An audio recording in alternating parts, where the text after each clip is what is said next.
Life program of the UNC Nutrition Research Institute located on the North Carolina Research Campus in Kannapolis.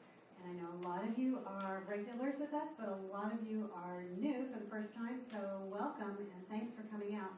We really appreciate your attendance. I think you're really going to enjoy the program tonight. I'm not going to belabor this, so let me just introduce Chef Megan Lambert, who is going to prepare food for you tonight.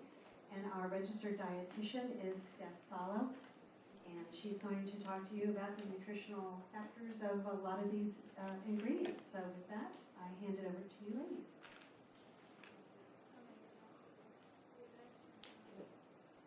Can you hear me? Yes. Woo-hoo. Okay. Welcome, everyone. Welcome fall, because it's cold now, and it's very timely because we're going to spend some time talking about fun fall stuff and get you all excited for fall flavors. And I think we're going to spend a little bit of time today talking about what we would consider functional foods. And so there's a whole nice little write-up on your handout, but I'll kind of briefly just give you an overview. Really, any food is functional, and the U.S. doesn't really recognize a legal definition of calling something a functional food because all food provides some benefit, right? It provides you with carbohydrates and protein and fat, which are all necessary to function as a human. We can't live without any of those things. So all foods are really functional, but sometimes we see foods that make glorious claims, and so it's important to be able to see those for what they really are, and usually they're overstated claims, right? So we want to be able to evaluate things very modestly, if you will. So, so functional foods, things that are fruits, vegetables, whole grains, protein, every food is functional. Your conventional foods that we eat every day. There are some foods like special formulas for special diets, those would be functional foods. You've got medical foods, that would be a class of those functional foods. And then you've got a whole category of foods like enriched and fortified, and we'll talk a little bit about those when we get to some of the ingredients that Megan will be using. So I'll let Megan start so we can get cooking, and then we'll just sort of chime in as we go. Okay? And feel free, if you want to shout out questions, shout them out, and then I can repeat them so that everyone can hear them and they get captured for our recording. Okay? Cool. All right. Hey, everybody. Welcome. Thanks for coming. Who's here for the first time tonight? Yay! All right. And who's back with us again? Welcome again. Nice to have you back. So, as they said, I teach here at Johnson & Wales, and I'm an instructor in the baking program as well as the nutrition program. So, sort of do a little bit of everything. And just wanted to put together a really nice fall menu. Been going to the farmers market, seeing some really good fall stuff happening. It doesn't feel like it was fall for the longest time, but it almost does now. So, it'll be good. So, of course, we're going to start with dessert first, because life is short, right? And this one is a really nice little crumble bar. So it's kind of like a little, it's a dessert. It's really a dessert. Sometimes I call it a snack bar, but it's really more of a dessert. And we're not really skimping on the fat or the sugar too much on this one, but what we are doing is adding some really lovely fall produce. And this is sort of fun because you can take this and you can put any kind of fruit in here that you want. You don't just have to do apples and cranberries for this one. You can do peaches in the summer. You can do some lovely blueberries or blackberries. All kinds of great things you could do with this one. So it's very versatile. And then, of course, we've got our oats in there. And oats are one of my favorite things to bake with. For flavor, but they're also good for you. So get a little bit of goodness in there among the fat and the sugar. So what I've done already is made my crumble, and real simple just to throw it together. It's oats flour, some brown sugar, a little bit of butter. If you wanted to keep this vegan, you could go coconut oil in there instead of the butter, and I think that would also taste nice as well. But you definitely want a solid fat in this one because it's going to help to make your crumble topping extra crumbly. All right, so I did that. And the fun thing is you reserve the crumble topping here and use the same mixture to just press into the pan. done that already for you. Got my fruit here. I've got apples. I've got cranberries I'm going to put in at the end. I've got sugar. Not too much sugar in this one. Lots of natural sugar and fruit, so Yeah. it'll be sweet out of it too.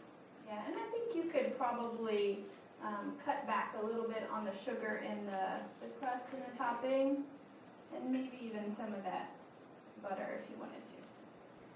Right. What do we think? Good stuff going on in here, nutrition-wise? Yeah, we got. This is the cornstarch and the lemon juice, yeah. And everything basically goes into the pot and just gets cooked down. And it's going to make sort of a chunky applesauce in this case. What type of apples are you using? These are Granny Smiths, but you could use, you can really use pretty much any type of apple that you like. Pink Ladies will give you a real nice flavor. There's some fun, less common varieties that you can get from your farmer's market, like, you get Arkansas black apples or, liver figs or something different. Those are always fun to use. But these are just our regular old Granny Smith. Can you use something other than cornstarch? Yeah, you could use arrowroot if you like arrowroot, or a different thickener. Is there a different thickener that you like to use? Yeah, arrowroot works pretty well. It doesn't need to go as hot as cornstarch does. And there's other thickeners as well. Tapioca works. You get tapioca flour. You get, and that one is, cornstarch is gluten-free too, but gluten is an issue. But all of those different starches will work pretty well. Can you use the cooked oats instead of, or does it have to be the? You can, sorry, I'm not repeating the questions. The question was, can you use quick cooking oats instead of the rolled oats? And you can, absolutely. I tend to really like the rolled oats because I like the big chunky pieces of oat in there, but you can use the quick ones too. I don't know that it would make any difference really in the cooking time of this, but the texture would be a little different. And from a nutrition standpoint, those are both the same. So, if anyone cares. What did you mix the cornstarch with? How was it called? Oh, just I mix the cornstarch with the lemon juice. The 2 tablespoons? Yeah, just those together, just so that I would make sure that I don't end up with any lumps of cornstarch in here. Yeah. So you could, there's lots of ways to do this. You basically just throw everything in the pot and mix it up. There's no big deal there. And so we're getting some of the juices coming out of the apples. If you used a variety of apple like a Macintosh or a Rome, they may break down a little bit further. We're going to still have some pretty good chunks of apple in this one because the Granny Smith is a firmer cooking apple, but something like a Macintosh is a sauce apple, and so you would end up with more of an applesauce texture, which would probably work just fine for this too. No worries. And then, because I've got the cranberries going in, I didn't really do much in terms of spice, but you could do a lot of different spices with this too. If you like, cinnamon or cloves or allspice, you could add some either to the filling or to the crumble. And one that I like to use a lot, for some reason I'm on a 5-spice kick, so I like Chinese 5-spice, and it's got, cinnamon, cloves, ginger, and anise in it, which is really yummy. Thanks to the apple too. So This recipe is full of, anybody know what nutrient they need? We got oats, we got apples, fiber, yeah. We've got different types of fiber. We've got soluble and insoluble, both are really important for us. That soluble fiber is really important for moving that bad cholesterol out of our blood. That insoluble fiber is good for mostly keeping us regular and all that good stuff. So, and really any whole grain, any fruit, any vegetable are going to provide you with a lot of fiber and the fiber that you want to provide. How much cinnamon or cloves would you add?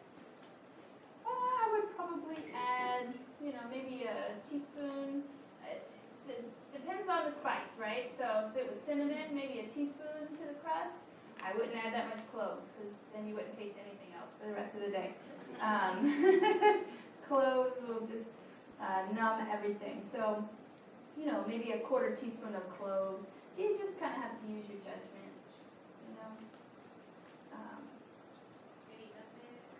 Yeah, that would be lovely. Lovely. That's a little bit on the stronger side as well. She asked if nutmeg would be an appropriate spice.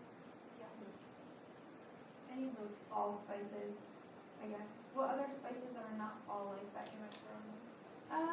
Well, ginger is nice. I love ginger would be really good with blueberries too. Do like a blueberry ginger one, and you could do fresh ginger or dried, either way. It'd be great. I love the zing from the fresh ginger. If you didn't necessarily care about the dish being vegan, of course, you also butter and coconut oil. From a nutrition perspective, you should go with. From a nutrition perspective, hard. Butter or coconut oil? I don't know. I would say that's a hard one. Yeah, I mean, I think because they're both saturated fats. Yeah, they're both pretty saturated. I mean, yes, we have more research to maybe support some benefits of coconut oil, although it's not really solid. We've got some research to support that maybe butter's not as bad as we originally thought, so it's really hard to say. And I mean, both types of fat are saturated. Coconut oil has different length of chains of fatty acids compared to butter. I can't make the argument. Sorry, pleading the fifth. I'm not gonna declare one over the other. I think it will come down to taste.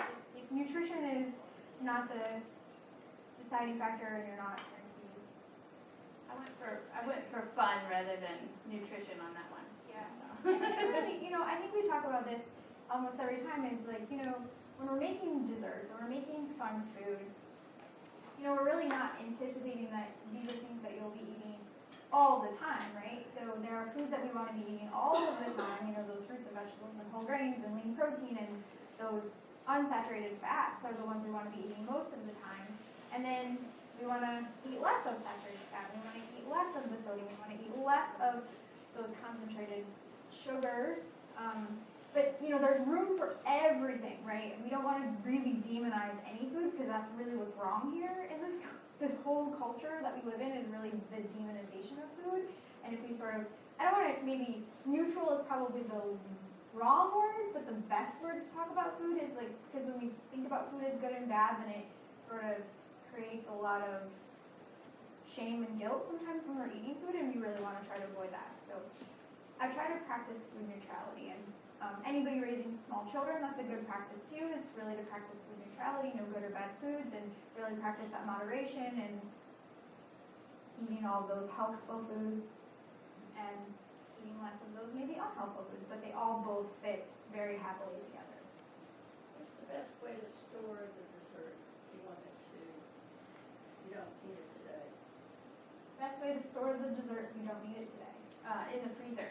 So I do this, I actually make this one a lot at home, and I will normally double this recipe for what they call a half sheet pan, and it's this size here. So double this, fits really well in the half sheet pan, and then I cut it into pieces and wrap them in plastic, and they go right in the freezer. And so then you can just pull out a couple at a time when you're going to eat them. Yeah, they did work really well. Right, so I'm going to get started on the squash soup as well, because that also needs to cook for a little bit. So as Megan's starting that up, we can talk a little bit about the importance of a wide variety of fruits and vegetables. I know we're using a few different ones tonight that are different colors, and I kind of feel like a broken record all the time, but I know there are new folks here too.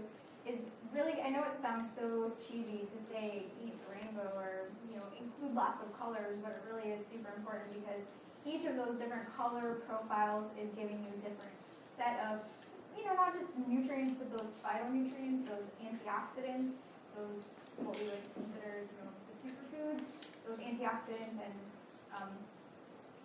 plant chemicals that are found in plants. every different fruit, vegetable, your whole grains, they're all gonna have different profiles. So looking to the color is really gonna indicate like, okay, well this color usually has these nutrients. And we don't need to go really through any particular names because they're long and complicated to say and it doesn't really matter.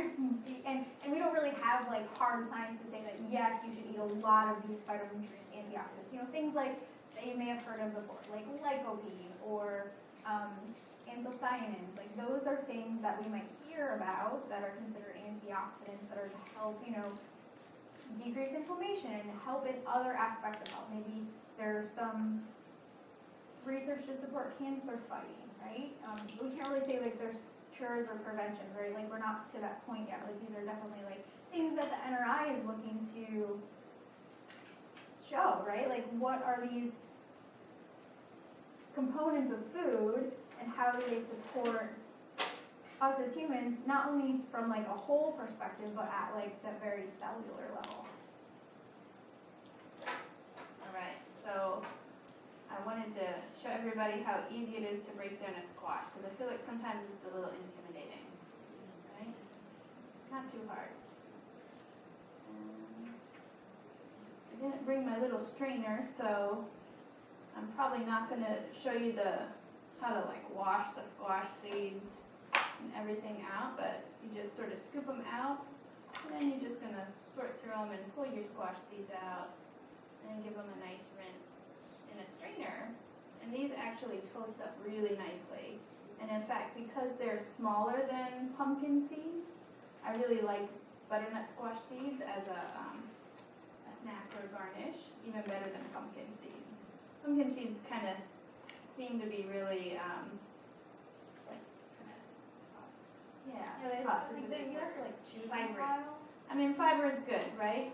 But maybe there's there's a limit to how pleasant it is. And there's plenty of fiber in this one too. And in They the taste squash. pretty similar to pumpkin seeds. Yeah, very similar. Very similar. These are just like a little more on the crunchy, crispy side and not so tough. So, at this point, all I have to do is chop it up. Does not need to be perfect. Just kind of doing some nice chunks that are going to cook down. You know, ideally similar size chunks so that they cook about the same time, in the same time frame. But in this case, because it's a soup, we just want it all to just cook down. We're just going to puree it all up anyway, so it doesn't really matter that it be perfect. Does anybody know the component? It's a pretty popular one that is found in those yellow-orange produce. Beta-carotene. Yep, great. And beta-carotene is pretty cool because it converts in the body to vitamin A. So if we ate like a whole bunch of beta-carotene and we didn't really need all that vitamin A, your body would just not convert it. So your body's pretty cool like that and knows what to do with lots of different nutrients. So And what does happen if you eat way too many orange vegetables? and actually start to turn orange. I told my students I was going to do that with my baby when he starts eating salad food and take a picture. If he'll let you eat that, right? If he'll let himself eat that. Yeah, I don't know. It's going to be a lot of sweet potatoes. Lots of probably don't want to put yourself aside. Well, it would be like a, I don't know, very a cleaner way of painting your face for Halloween. Right. Perhaps. You can be an Oompa Loompa for Halloween. You won't be old enough this Halloween, though. All right, so squash is going in the pot. Actually, I'm doing this wrong, aren't I? Ah, you guys are supposed to yell at me. Okay. Where did she forget? What did I forget? What should I do first? Yeah. Okay, cooking is forgiving, right? Not good, you just pull it right out. There we go. Okay, so I am going to saute my onion first. I got so excited about the squash. I've got the onion already chopped.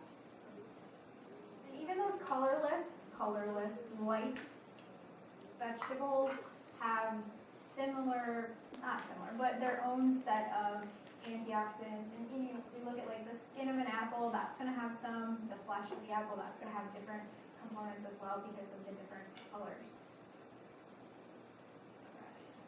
So- So you like to eat soups with olive oil when you're browning garlic or onion? Yeah, and again, this is, you can just kind of use your fat of choice on this one. It doesn't matter whether it's whether it's an oil or a fat. Could be a solid fat if you like that.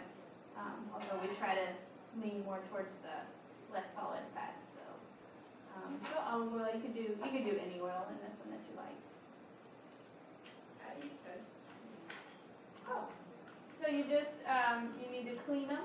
So you pull them out of all the gunk, right? Sort of do that. Get the seeds, give them a little rinse in a strainer, and then onto your sheet pan.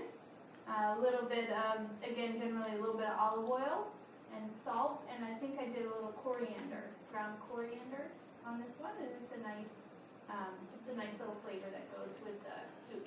We do have these for garnish on our soup tonight. So, yeah, 350. Just for a few minutes, just until they're nice and brown. You're looking for some color and some crunch on that. They start to smell. Yeah. Yeah, they're done. We call that the nose timer. When the nose timer goes off, then you're ready.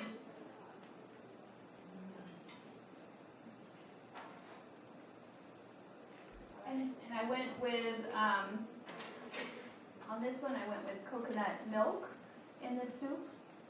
So we've got some vegetable stock and some coconut milk. Again, I don't know why, I made an accidentally vegan menu tonight. The salad and the soup are both vegan. And delicious. Very, very delicious. I bet we probably wouldn't notice unless you said something. Yeah, I mean they're, again, coconut milk, so it's not really light necessarily. It's gonna be real rich and creamy and really, really delicious. Really nice. Do you want to explain the difference between coconut milk and coconut cream? Yes. So, let's see, coconut milk. A lot of people think that coconut milk is what you get when you open the coconut, and the liquid that's inside the coconut, that's actually coconut juice or coconut water.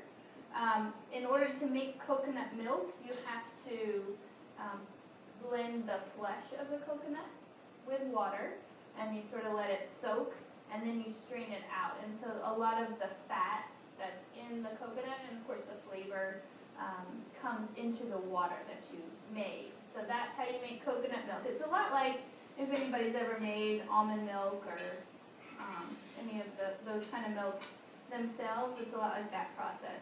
Coconut cream, if you get that in a can, like cream of coconut, you find it in the mixer section, it's got a lot of sugar added to it. So there's no sugar added to coconut milk.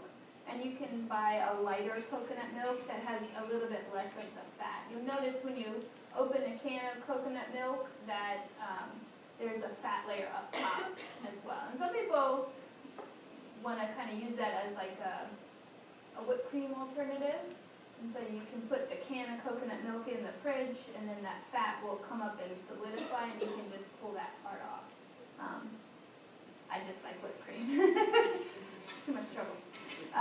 But there's, it is really naturally pretty fatty.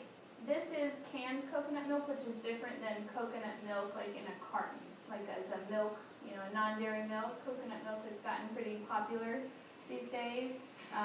That coconut milk is not as rich as this. Does not have as much fat in it, and so it, to me, it wouldn't be as rich and creamy in this recipe, although you could use it if you wanted to. And it's made in the right? The coconut milk and I think so. Yeah, I don't know what they do with all the fat though, because there's not as much fat in that coconut milk. They sell it to the cream of coconut makers, I think. yeah. But then that's a good example of coconut milk, coconut beverage in carton. That would be a non-dairy alternative. So you milk, right? A non-milk alternative. That is a great example of a food that is in that functional category that's considered to be fortified. And does anybody know the difference? Has anybody heard of fortification? Yes? Do we know what it is? What is it? They have vitamins. What's that? They add vitamins. They add vitamins, right. So fortification is a process by which we add nutrients to a food that doesn't naturally have those nutrients. And so we fortify many foods, not many, a good chunk of foods, so that in some cases we are able to get nutrients that we might not otherwise easily get. A great example of fortification is our fortification program in the U.S. called folic acid. We add folic acid to most of our grain products, rice, flour, some pasta, so that we have essentially eliminated neural tube defects. I mean, we haven't completely eliminated them, but we have drastically reduced the occurrence of neural tube defects in this country. So, and a lot of other countries are doing the same thing. So where there's nutrients that we might not get a lot of, we've sort of fortified that food supply so that we can easily get it without having to think a whole lot about it. Iodized salt. Iodized salt is a great example. And iodine is actually a nutrient that's now becoming a little bit deficient in our diets because we're moving away from that iodized salt. We're using more like sea salt, kosher salt that are not iodized. Like I don't think a lot of people realize that iodine is added to that salt. It doesn't naturally occur in there. Iodine is a really important nutrient, especially for women of childbearing age and pregnant women. So if you're not getting iodized salt, we're also trying to decrease our salt intake, I think, too, so that's part of the issue. But iodine is definitely an important nutrient for that population set.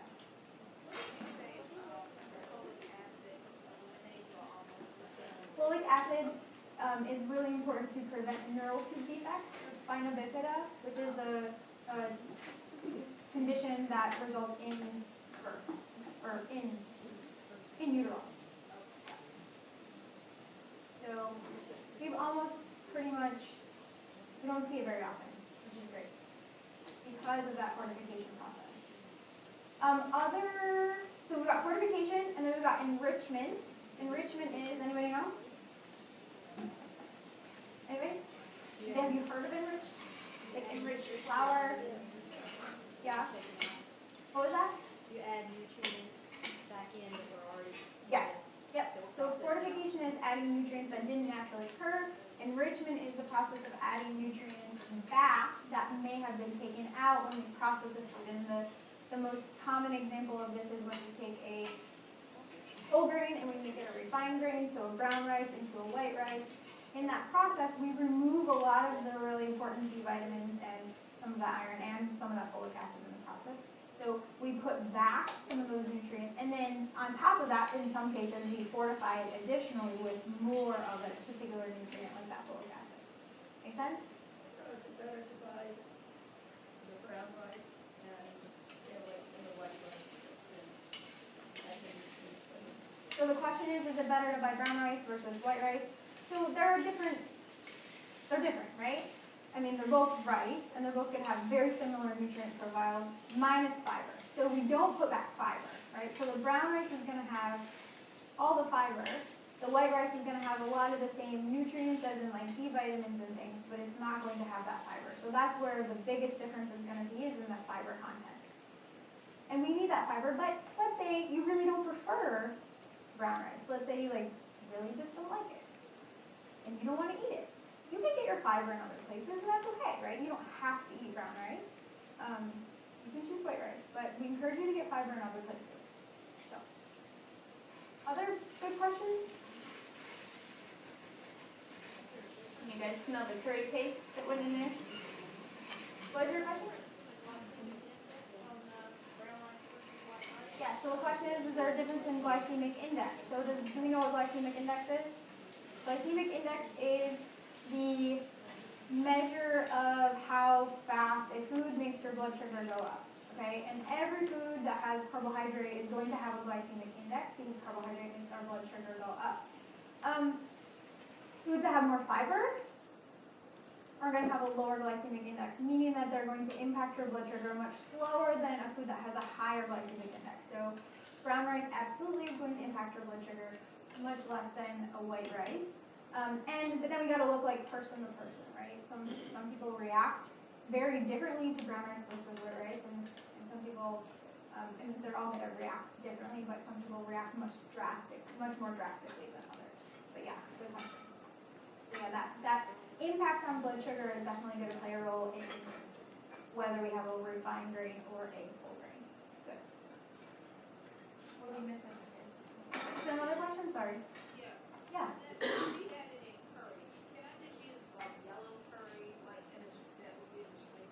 You know, Yeah. just the powder. Like curry powder instead? Absolutely. I'm just on like this Thai red curry kick lately for some reason. But yeah, I often use just regular curry powder or garam masala is the Indian spice that we often think of as curry. And I just thought I would try it with a red curry because I had it at home. And so that's why I wanted to bring you the container. This is sort of how you buy curry paste, the Thai curry paste. And you guys can probably smell it. It's got garlic, it's got chilies, it's got ginger, it's got lime leaves in it. So some really fun lemongrass, really fun aromatics in there. How much, if we just use regular curry, how much, is it the same amount or I think it's going to be the taste as well. So you can probably start with a tablespoon. I would think the dry curry powder might be a little bit stronger. And so you can maybe go, start with a tablespoon, see how you like it. And even this one, the curry paste it's to taste. So I think I said 2 or 3 tablespoons in there. But you could do more if you really like spicy stuff, or leave it out entirely if you really don't. So you can do, again, this is one that really lends itself to a lot of different spices and flavors that you can add to it. So you could even go, as a butternut squash, you could go cinnamon in there. You could go like the cinnamon nutmeg flavor profile instead of going with curry. But I like the curry. And I was just completely on the brain food. But folate is a big nutrient that, and the NRI is studying its relationship. So we have recognized that folate plays a role in the way cancer cells grow. So some researchers at the NRI are definitely taking a look at how folate is affecting that, and is there such thing as too much folic acid? So folate is the naturally occurring in food, and folic acid is what we add to a food, or if we take it in like a supplemental form. So folate is that naturally occurring, but that's one of an ongoing research. Sorry, I was losing my words. Ongoing research that is happening at the NRI in 2 different labs, right? In 2 different labs. So it's because we're not getting enough folate? So they're specifically looking at how folate, maybe too much folate, impacts the rate of cancer growth, correct? Yes, because folate is instrumental in, the reason it's so good in fortified foods for women of childbearing age is because it will accelerate cell reproduction, which is exactly what you want when you're growing a baby. But it's not differentiating between whether you're growing a baby or growing cancer. So, Did everyone hear that for answer? those with active cancers, you would want to be aware of extra folic acid you might be taking in through fortified foods. So folate is involved in how cells grow. Growing a baby, we need that growth, right? But your body doesn't necessarily differentiate between that growth in producing a baby and if you have cancer that's also growing, and that folate adds into that growth. So that's what we're looking at. So it might be advantageous for somebody that does have active cancer to watch the amount of added folic acid that they're getting through fortified foods or supplements. I wonder if oncologists know that. Yeah, I think actually a lot of them do. I've had many patients come through. I work for Novant, and I've had patients come through that do know this. And I think that there are a lot of food companies that do know this. For example, like Cliff. Does everybody know Cliff, the company Cliff? they make Luna bars, and Luna bars has at least they did for a while, they have at least one that does not have any folic acid added to it for the purposes of, because it was specifically designed to support women that have had breast cancer or have breast cancer. So that, there's definitely information there. Do they all know? No, but do we all know everything? No, right? So we have to sort of disperse that knowledge as much as we can.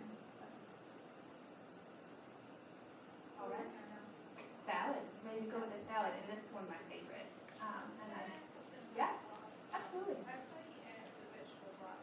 Now, do you make your broth yourself or you sell it out? Generally, I do, and it's really just kind of, you can take almost like vegetable scraps, like the parts from the squash or the ends of your carrots or the peels from your onions. All of that you can just put in a pot and add water to it. If you want to be a little more intentional about making a vegetable stock, you can go onions, carrots, celery, and then some nice herbs in there, some garlic, some thyme, some bay leaf, pepper, kind of like just a general stock. And just cook it. And then strain out all the vegetable parts, and then you've got the stock for the broth. Yeah. Easy to do, and really delicious. And again, you can add different flavors in there, depending on what you like. If you're gonna make a ramen or a pho soup, maybe back on 5-spice again. But I put like Chinese spice in there, and it gives a really nice aroma. Or just different herbs. So maybe basil and cilantro rather than the thyme and the bay leaf. So all kinds of fun ways you can change them. Okay, so the kale salad. This is really one of my favorites. I do this a lot. And often I just make a real simple lemon juice and garlic and olive oil dressing for it. But I've just kind of tweaked it a little bit, and this one is a little bit different.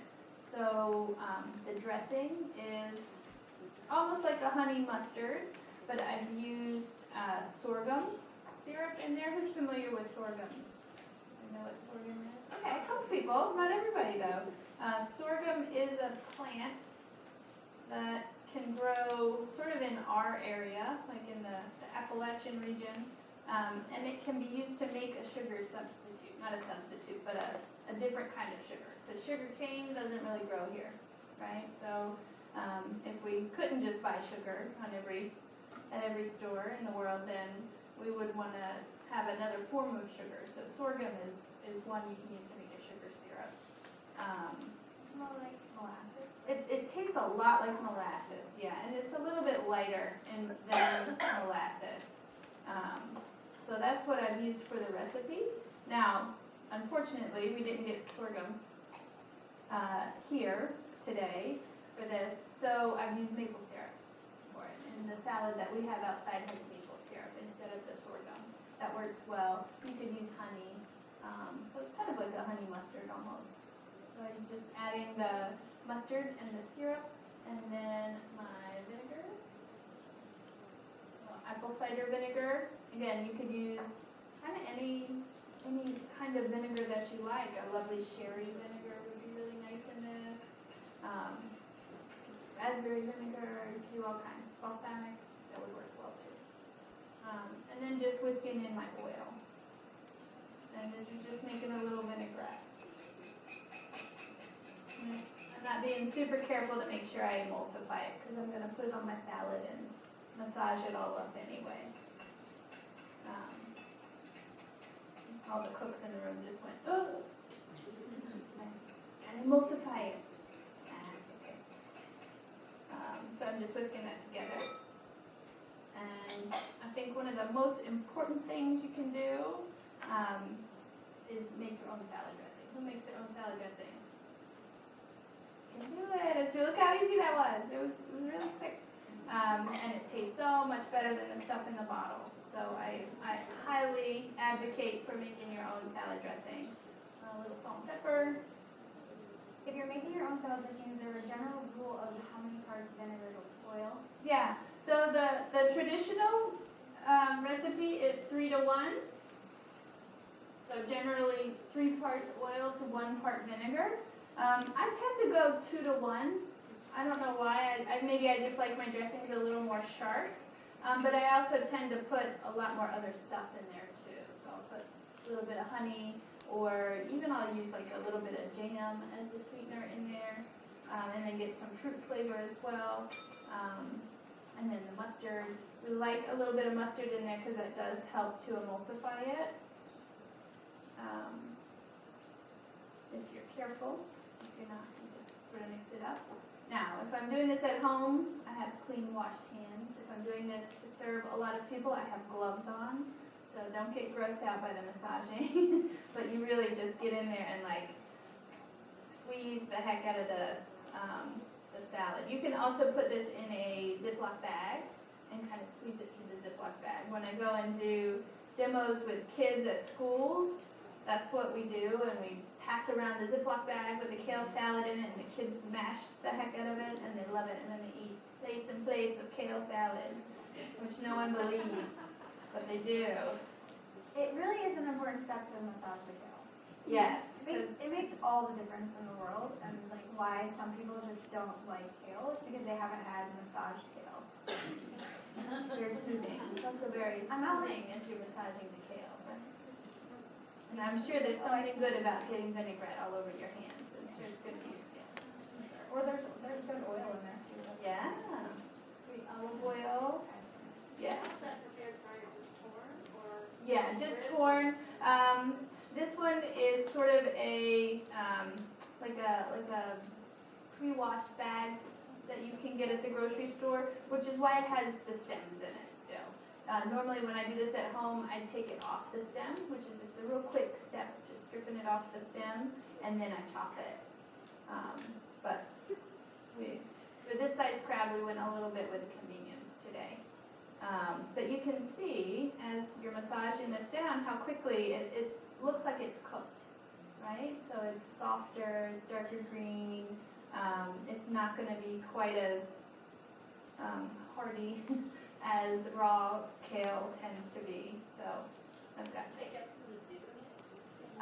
yeah, and I don't know if that's just a function of the dressing or the actual, massaging of it, but a lot of people say that it takes out the bitterness as well. So I think it's really delicious. And you see how it just really shrinks down, right? I started with that whole bowl of kale, and now I have this little tiny bit. And I think this is even a much smaller recipe than your recipe is. It would be a lot more than that. In some cases, like when you manipulate a food in that way, it helps sort of release some of those nutrients too. I mean, not that you have to manipulate all your food in that way, but there's a lot of nutrients that can be released when you cut foods and chop foods and massage foods. Yes. If you eat too much kale, it's not good for your body or your digestive system. So the question is, if you eat too much kale is not good. I mean, I guess it depends on how much. I mean, too much of anything is not really good for us, right? In the cases of fiber, if you're not used to eating fiber and then you go and eat a bunch of fiber, you're going to not react well. You're going to feel pretty bad. So we always recommend that if you haven't been eating a lot of fiber, whether it's from fruits or vegetables or whole grains or whatever, that you increase the amount of fiber that you're eating gradually. So your body has a chance to adjust. But you could probably go overboard on kale if you ate way too much. But I bet you'd get sick of chewing first. Yeah. Probably would. All right, I've got my wild rice in there, and we just cooked the wild rice. I said 3-to-1 on the recipe, and when we did that with our rice in the back, it still was a little bit watery after it was cooked, and so we just strained the water off. So we had a little extra water. You could probably cut back to 2.5 or 2 times, but generally I find that 3-to-1 is good for water to wild rice. Takes a little bit longer to cook than regular white rice. Take about an hour to cook. But I just love the flavor in this, the crunch from the rice kernels, and of course all the extra fiber. And then we're just going to add in some dried cranberries. And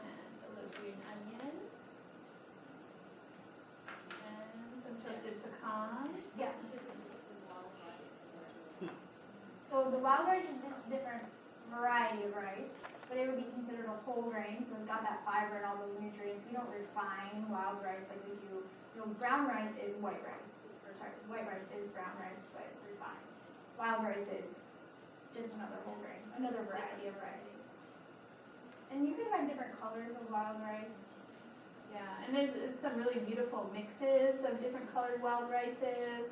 And you can use, any other kind of rice you like in the salad. You can use quinoa, you can use a different grain, barley. This is one that you can really modify a lot. And I think I find more and more as I cook and make more and more recipes, everything you can modify, right? You don't have to stick to the recipe. So if you don't have one of the ingredients but you have something else that's pretty similar, go for it. It'll be delicious. It's gonna have a chewier texture than your white rice for sure, and it'll have a chewier texture than that brown rice too. Well, but lots more antioxidants in that dark purple black color. And that's a dessert recipe. The dessert is like crunchy. Well, Yeah. Could you substitute olive oil for butter? Would that mess it up? so the question is, can you substitute olive oil for butter in the crumb recipe? And I believe the answer is no. I think it's not going to hold together as well to make the bar when you cook it. I mean, there's only one way to find out. Try it. If you're willing to experiment with it. And, if it's not perfect, it's not perfect. Maybe it'll be more like an apple crisp. Maybe like a topping for ice cream. Yeah, instead of it maybe won't cut into a bar nicely, but you could probably scoop it and enjoy it just as well if you really prefer to use olive oil in it. So I've just added my cranberries. And the only reason I didn't cook the cranberries in there is because it would definitely make this a really bright pink filling, but I think it's a real pretty color as is. And yes, I would normally bake that crust first. But through the magic of television, we're going to have this already baked. So pretend it's baked. And then we just put the filling on. Is there a substitute for flour for eggs? In terms of like gluten, you would want a gluten-free flour or? Gluten-free, but I just don't normally eat white flour. You could definitely do whole wheat flour. In fact, I thought about it after I made the recipe, and I thought, I probably at home I would probably do whole wheat flour, just because I really like it. I like the flavor and I like the texture it gives you. But you could do, if somebody was gluten-free, you could do another gluten-free flour. I think in this case the only purpose of it is to kind of bind it and hold it together. So I don't think it's crucial that it be wheat in this case. I don't think you even notice the whole wheat much because it's not like a texture thing, right? Yeah, and because it's so crunchy already with the oats and the the brown sugar makes it a little bit brown, so I don't think anybody would notice if you did whole wheat in here. Sometimes with baking, instead of sugar, we'll use like applesauce or apple juice. If we were to substitute that in this oat crumble, would it really affect the recipe? Too much apple? Yeah, I think it would make it soggy rather than crisp. And I think the purpose of the sugar in this part of the recipe is really to make it kind of crisp and crunchy. So I don't know that apple would work, entirely. I'm trying to think what else we could do in here. You could certainly cut down quite a bit on the amount of sugar that's in here. I don't think you need all of that in here. Yeah, I don't even know if I would do like a honey in this one, because again, it would be kind of a little bit soggy. But you could maybe do half and half. So you can cut back both the brown sugar and the corn sugar. Yeah, absolutely. I think you could go half and still get. I think you could. Yeah, you'll have a thinner bar, but I think it would be just fine. What other questions do you have?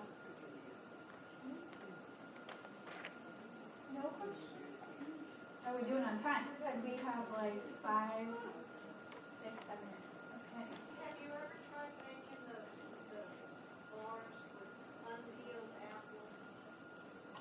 You could definitely do that. Yeah, absolutely. You would, get a little more fiber in there, and as long as everybody in your house won't complain about it, it'd be for sure. Yeah. I mean, the skin would probably like fall off while you're cooking, so you might have like chunks of skin. Yeah, you'll have little pieces of skin maybe, and then it'd be like apples. I think it'd be fine. And then it would depend on how much you cook it down as well. I went a little bit light on this one. I probably didn't cook it as much as the one we have out front, but I think you can play with it that way as well. What apples did you say you used? This one was Granny Smith, just because it's going to be a nice firm cooking apple. Okay. Your recipe calls for the coconut milk to be put in with the vegetable broth, is that how Yeah. or do you reserve it till later? It's not going to hurt it either way. Break down or anything? No. And we did, when we made the soup, we put the coconut milk in. I think I just didn't do it this time because I wanted this to come to a boil, and that would be more liquid that have to come to a boil, so made it go a little bit faster. All right, so generally hot liquids and blenders don't mix, right? But the secret is the lid, right? You take out the little insert from the lid, and then when you turn the blender on, you put a towel over it. Okay, this is how professional cooks blend hot things. You do this at home and you try to just put the insert on and turn the blender on, it will explode all over your kitchen. So don't do that. Okay. Yeah. Or you could use an immersion blender. Immersion blender is really nice for this as well. And you don't have to watch me blend the soup, but all you do is blend the soup, add the coconut milk. If you felt like your soup was a little too runny and you wanted it to be thicker, you put it back in the pot and cook it down till it's a little thicker. If you felt like it was too thick, you could add a little more vegetable stock to it, or a little water. So you can sort of adjust the consistency as you need to as well. But that is about it. And then it's going to be served with some cilantro, and I have that on the side, so you guys can say whether you like it or not. I know a lot of people don't like cilantro. Maybe a little coconut milk just for garnish, and then those butternut squash seeds. Crunchy butternut squash seeds for garnish as well. Make sure I didn't go over time, but If you want to blend it, you can blend it. It's totally. now that I've said it, it's probably going to explode. It's the magic of doing demos. I feel like if you once you have the last 2 demos, there hasn't been enough in the blender to blend. Yes. This time it's not going to watch. Flat. It's going to go everywhere.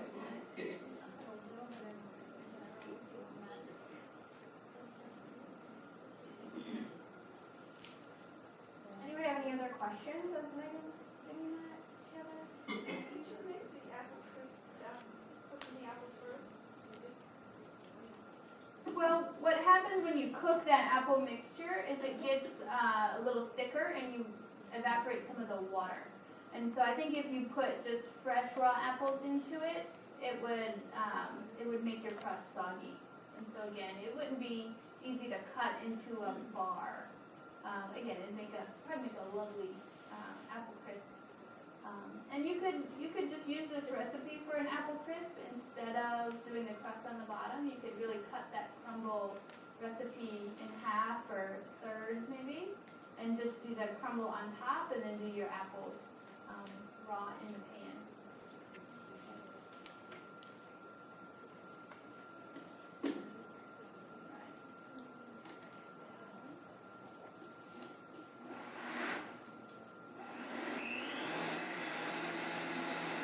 Looking at me through the window, it's like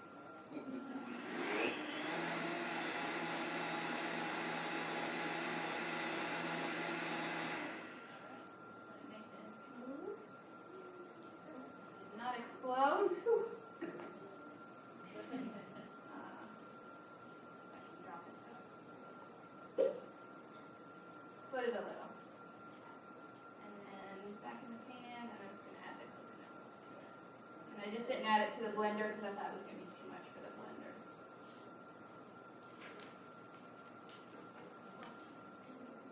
And I guess if you really wanted to, you could roast that squash to get a different flavor on it. And Absolutely. then sort of add a little liquid and squash it in there.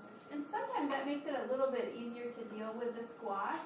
Again, some people are kind of intimidated by the big butternut squash, but if you just cut it in half, take out the seeds, and then throw it skin side up on a sheet pan in the oven and roast it, you'll be able to just scoop it out. It'll be all ready to go. And then you just saute your onion, add the roasted squash, and blend it all up. So it would be real easy to do that way. So as we finish up here, there'll be samples out in the lobby area over there, and there'll be multiple tables, so don't feel like you have to stand at one table and wait in a long line. There'll be multiple stations so that you can taste all the delicious food that Megan showed us today. Any other questions or things we can answer about anything? Yeah? Wait. Would you use stevia instead of sugar in the crumble? I think you could do at least a portion of it, at least half. You could cut back on the sugar by about half. Stevia, a lot of the bulk of the crumble in this recipe is sugar, and stevia won't give you that. And it also won't